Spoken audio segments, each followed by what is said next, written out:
क्या उनने रमला की मोहब्बत का इस्तेमाल करके उससे सबसे बड़ा खेल खेल लिया? क्या शामी और उसके घर वालों की इज्जत सबके सामने मिट्टी में मिल जाएगी? और क्या इस धोखे के बाद रमला ऊन को कभी माफ करेगी? आज की कहानी में होने वाला है ऐसा धमाकेदार ट्विस्ट जिसे देखने के बाद हर कोई हैरान रह जाएगा। ऊन रमला को इस्तेमाल करता है और उसकी मोहब्बत को कबूल करने के लिए मान जाता है।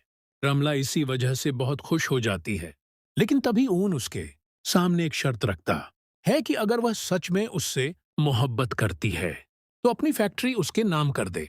रमला बिना एक पल सोचे ऊन की बात मान लेती है और फौरन फैक्ट्री उसके नाम कर देती है। इसके बाद ऊन रमला से कहता है, जब तुम शामी से हमेशा के लिए जान छुड़ा लोगी तभी तुम मुझसे शादी कर सकोगी।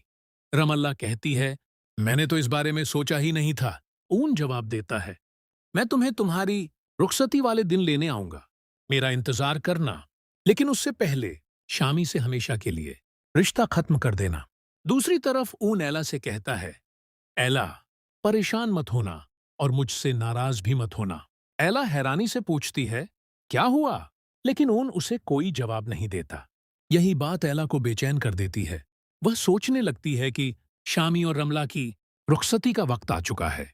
कहीं ऊन रमला की वजह से कोई बड़ा कदम उठाने वाला तो नहीं। उसके दिल में तरह तरह के ख्याल आने लगते हैं। उसे लगने लगता है कि कहीं ऊन सच में रमला से मोहब्बत तो नहीं करने लगा। आखिरकार रुखसती का वक्त आ जाता है।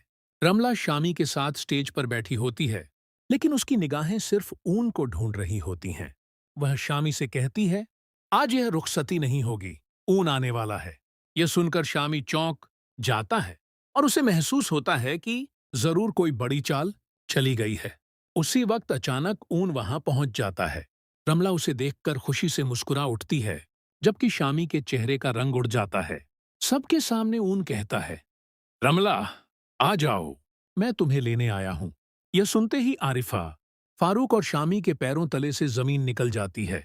शामी गुस्से में कहता है, तुम कौन होते हो रमला को अपने साथ ले जाने वाले? लेकिन अगले ही पल रमला स्टेज से उतरकर दौड़ती हुई ऊन से लिपट जाती है। यह नजारा देखकर वहां मौजूद हर शख्स हैरान रह जाता है। आरिफा गुस्से में कहती है, मुझे पहले से पता था कि रमला तुम्हारे दिल में कुछ ना कुछ जरूर चल रहा है। जो सारी जिंदगी हमारे टुकड़ों पर पलता रहा, तुम उसी को पसंद करती हो। तभी ऊन सबके सामने एक और बड़ा खुलासा करता है। वह बताता है कि अब फैक्ट्री उसके नाम हो चुकी है और रमला खुद उसे बेच चुकी है। यह सुनकर आरिफा की बोलती बंद हो जाती है। ऊन रमला से पूछता है, चलो बताओ, क्या शामी ने तुम्हें छोड़ा या नहीं? आरिफा कांपती हुई आवाज में कहती है, ऊन ऐसा मत करो, हमारी इज्जत का सवाल है। लेकिन ऊन कोई रहम नहीं करता। रमला शामी के हाथ में पेपर्स देती है और कहती है, अभी और इसी वक्त इन पर सिग्नेचर करो। शामी बस उसे बेबस होकर देखता रह जाता है।